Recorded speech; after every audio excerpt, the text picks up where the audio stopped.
मोहम्मद तौफीक अल्लावी। मोहम्मद तौफीक अल्लावी को अगर आप देखेंगे, मोहम्मद तौफीक अल्लावी जो चर्चा में है, चर्चा में रहने का कारण क्या है, ये इराक के संचार मंत्री थे। इराक के मोहम्मद तौफीक अल्लावी जो हैं इराक के संचार मंत्री थे। हाल ही में इनको इराक का प्रधानमंत्री नामित किया गया है। इसका कारण क्या है कि इराक के जो पहले प्रधानमंत्री अब्दुल महदी थे, अब्दुल महदी साहब जो इराक के पहले प्रधानमंत्री, इराक के इसके पूर्व के प्रधानमंत्री थे, इनको इस्तीफ़ा देना पड़ा। इस्तीफ़ा देने का कारण ये था कि अक्टूबर 2018 से मई 2020 तक हैं, इनके कार्यकाल को जनता ने पसंद नहीं किया, जनता की उम्मीद पे खरे नहीं उतरे। तो अब्दुल महदी को इस्तीफ़ा देने के कारण इराक के प्रधानमंत्री का पद जो खाली हो गया, उस पद को मोहम्मद तौफीक अल्लावी साहब भरे, यानी नामित किए गए। और बाद में चुनाव के होने के बाद इनको पीएम चुनने की बात हुई। तो ये आपसे पूछेगा हाल ही में इराक के कार्यवाहक प्रधानमंत्री या इराक के मोहम्मद तौफीक अल्लावी कौन है, तो आप बताइएगा इराक के ये संचार मंत्री रह चुके हैं। अब्दुल महदी को इस्तीफ़ा देने के कारण इनको जो है प्रधानमंत्री नामित किया गया है। और हाल ही में देखिएगा इस तरह के प्रश्न जो है पीसीएस में देता है, और पीसीएस में देता है, आरओ में देता है, तथा आईएएस के एग्ज़ाम में एक इंडेक्स बना देगा, सूची 1 सूची करके मैचिंग करने को देता है। तो पेट्रो साचेस हाल ही में चर्चा थे, स्पेन के समाजवादी नेता हैं, और हाल ही में इन्होंने क्या किया है, स्पेन के पीएम की शपथ ली है। इनका नाम है पेट्रो साचेस। पेट्रो साचेस जो हैं, जो हमारी 5वीं पर्सनालिटी हैं, ये समाजवादी नेता हैं, स्पेन के समाजवादी नेता हैं, और स्पेन के पीएम पद की शपथ लिए हैं। तो कभी कभी पूछ देता है पेट्रो साचेस कौन है, या तो हाल ही में स्पेन के प्रधानमंत्री कौन बने हैं, और ये समाजवादी नेता हैं कि क्या है, तो आप बताइएगा। स्पेन यूरोप का कंट्री है, यूरोप में स्पेन बहुत बढ़िया देश है। तो कभी मौका मिलेगा तो घूमने जाइएगा। और हाल ही में एक और पर्सनालिटी जो एग्ज़ाम में पूछेगा और पूछ सकता है, भावना डेहरिया। भावना डेहरिया के बारे में आपसे एग्ज़ाम में पूछ सकता है कि भावना डेहरिया कौन है और इनका संबंध हाल ही में चर्चा में क्यों थी। तो आपको बताएं, भावना डेहरिया जो हैं मध्य प्रदेश के छिंदवाड़ा से इनका संबंध है। नवंबर 2019 से लेकर लगातार ये जो है विश्व की ऊंची ऊंची चोटियों को फतह करते हैं। इनका शौक़ है, यानी कि ये जो है इनका शौक़ है चोटियों को फतह करना, और ये इन्होंने विश्व की बहुत सारी चोटियों को फतह किया है। तो ये जो है किलिमंजारो जो अफ्रीका में है, माउंट एवरेस्ट विश्व की सबसे ऊंची चोटी है, तथा हाल ही में आप देखेंगे ऑस्ट्रेलिया की सबसे ऊंची चोटी माउंट कोशियुस्को, ऑस्ट्रेलिया की सबसे ऊंची चोटी माउंट कोशियुस्को को इन्होंने मार्च 2020 में फतह किया है, इसलिए ये चर्चा में थी। इनका नाम है भावना डेहरिया, और ये कहाँ के हैं, मध्य प्रदेश के छिंदवाड़ा की हैं। पर्वतारोही हैं। पर्वतारोही का मतलब है पर्वतों पे, इनका शौक़ है पर्वतों पे चढ़ना। तो आपसे पूछेगा तो बताइएगा। हाल मार्च 2020 की घटना है, तो एग्ज़ाम में पूछ सकता है। विश्व की ऊंची ऊंची चोटियों को ये चढ़ती हैं, नहीं पर्वतारोही हैं, मध्य प्रदेश के छिंदवाड़ा के हैं। और हाल ही में रंजन गोगोई चर्चा में थे। आपको पता है कांग्रेस ने इनको लेके बहुत सारे प्रश्न उठाए थे कि सरकार जो है न्यायपालिका को सरकार न्यायपालिका को कहती है निर्णय पलटने को, बाद में जब रिटायर्ड होते हैं तो सरकार इनको राज्यसभा में या लोकसभा में भेजने की कोशिश करती है। तो बहुत सारे लांछन लगे थे। हालांकि लोकसभा में तो इनको भेजने के लिए जनता चुनेगी तब जाएंगे, लेकिन राज्यसभा में जब इनको मनोनीत किया गया तो बड़ा प्रश्न उठा था। उस समय बहुत कांग्रेस द्वारा बहुत सारी बातें उठाई गई थी। तो रंजन गोगोई हाल ही में चर्चा में रहने का कारण क्या है कि रंजन गोगोई साहब जो हैं चर्चा में रहने का कारण ये है, ये राज्यसभा में हाल ही में इनको मनोनयन किया गया है, यानी रिटायर्ड होने के बाद रंजन गोगोई को राज्यसभा में मनोनीत किया गया है। इस वजह से चर्चा में करते हैं। यहीं पे देखते हैं कि राष्ट्रपति किस आर्टिकल के अंतर्गत मनोनीत करता है। तो आर्टिकल 83 के अंतर्गत, यानी अनुच्छेद 80 क्लास 3 के अंतर्गत राज्यसभा में 12 सदस्यों का मनोनयन राष्ट्रपति द्वारा किया जाता है। ये 12 सदस्य जो हैं कला में, समाज में, विज्ञान में इत्यादि क्षेत्रों में नॉलेज होना चाहिए, तब जो है राष्ट्रपति इनको मनोनीत करता है। तो ये रंजन गोगोई को हाल ही में राज्यसभा में मनोनयन किया गया है, और ये भारत के पूर्व न्यायाधीश हैं।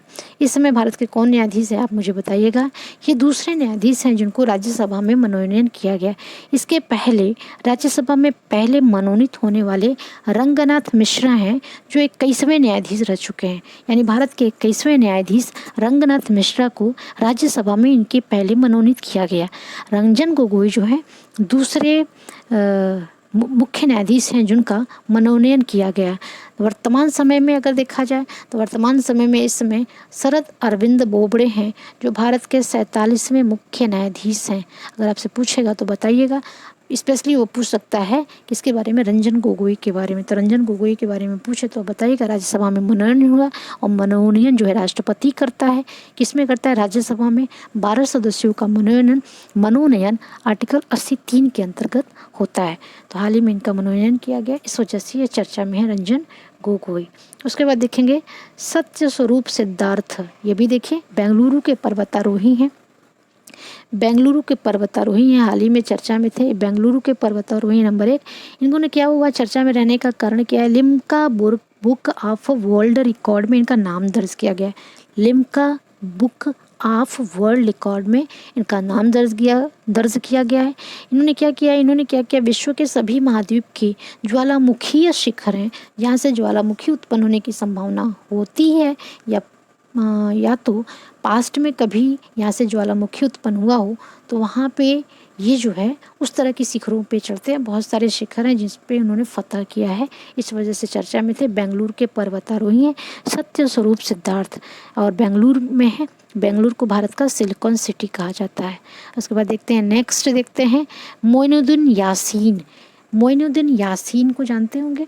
मोइनुद्दीन यासीन हाल ही में चर्चा में थे। आपको पता है विश्व में एक देश है, द्वीपीय देश है मलेशिया। मोइनुद्दीन यासीन को मलेशिया का पीएम बनाया गया है। ये मुस्लिम बहुसंख्यक नेता हैं, और ये जो जिनकी जगह पे इनको बनाया गया है, 94 वर्ष के मोहम्मद महातीर, जो वहाँ के पूर्व प्रधानमंत्री थे, मोहम्मद बिन महातीर, ये 94 साल के थे, सबसे उम्रदराज प्रधानमंत्री था। फरवरी 2020 में इनको इस्तीफा देना पड़ा है, और सर्वाधिक उम्र के कारण लगातार ये चर्चा में रहे, तो इस वजह से ये हटे, और हटने के बाद जो है इस्तीफा दिए, क्योंकि लोगों को लगा कि लंबे समय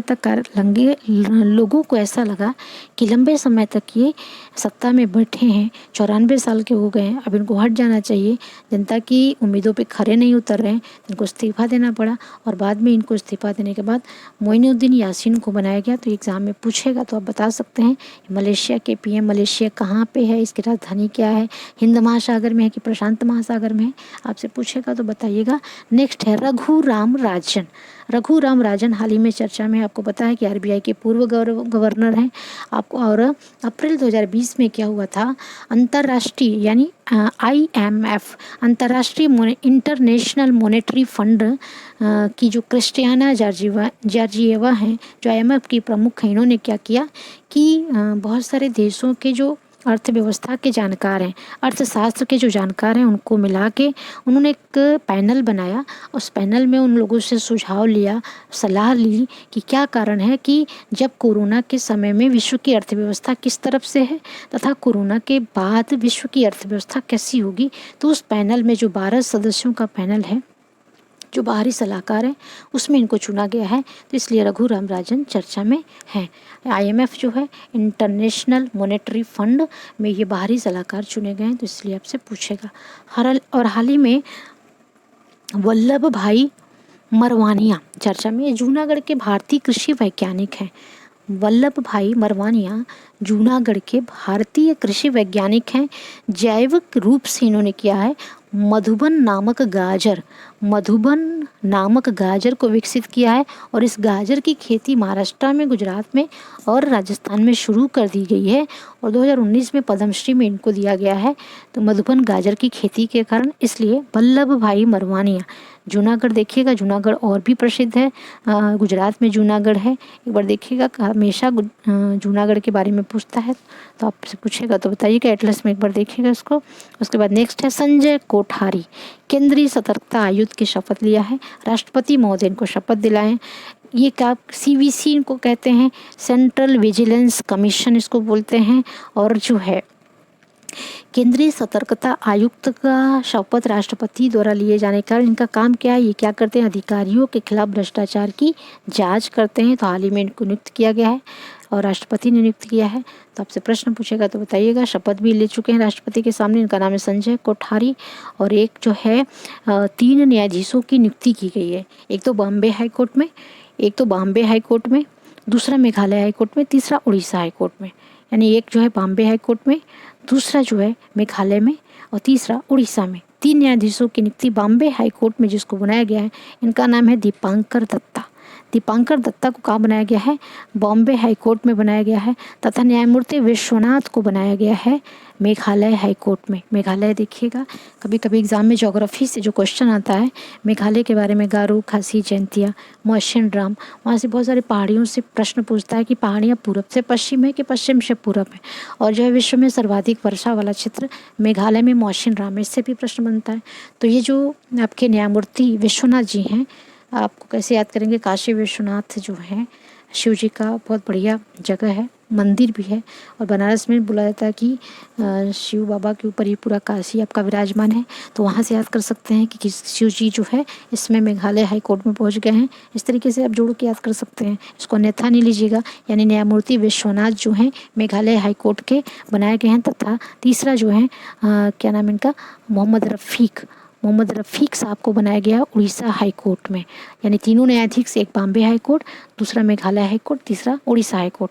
ये एक में है दीपांकर दत्ता, दूसरे में है न्यायमूर्ति विश्वनाथ और तीसरे में है मोहम्मद रफ़ीक। आपसे पूछेगा तो बताइएगा।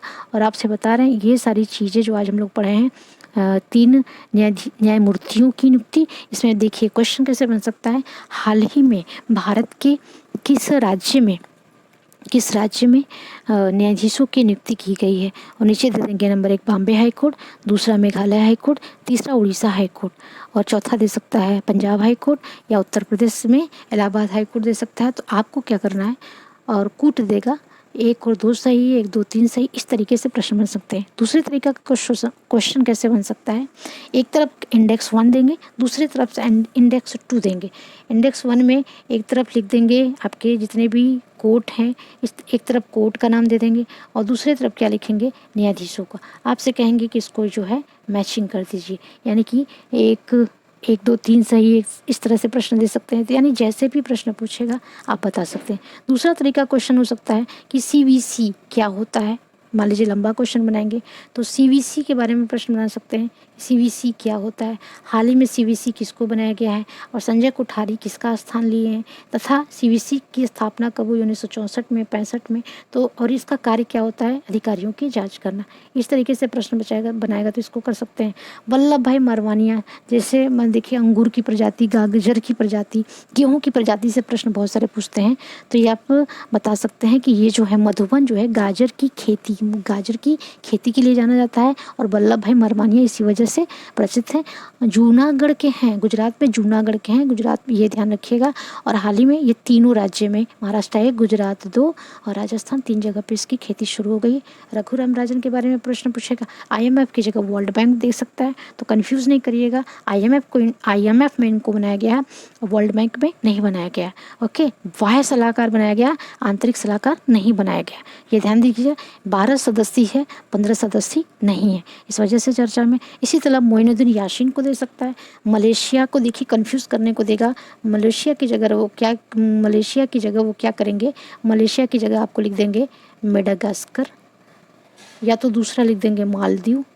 आपको कंफ्यूज नहीं करना है कि मोइनुद्दीन यासीन को मेडागास्कर का नहीं, मालदीव का नहीं, मलेशिया का PM बनाया गया है। वो भी क्यों बनाया गया है, क्योंकि पूर्व प्रधानमंत्री ने इस्तीफा दे दिया ज़्यादा उम्र के कारण। इस तरह के जितने भी पर्सनालिटी हैं आज हम लोग जो पढ़े हैं, जैसे मान लीजिए इस तरह के पेट्रो साचेस, इस तरह के प्रश्न एग्जाम में आते हैं। तो कोशिश करिएगा कि जैसे भी प्रश्न आए उस तरह की पर्सनालिटी से क्वेश्चन नहीं आपसे गलत हो। तो आज की क्लास जो हम लोगों ने किया था उसको हम लोगों ने सोचा कि आपके साथ शेयर करें, ताकि आपके जो भी आने वाले एग्ज़ाम हैं उसमें से प्रश्न आपसे गलत ना हो। तभी तक लगभग 13 पर्सनालिटी, 12 या 13 टॉपिक हम लोग देखें।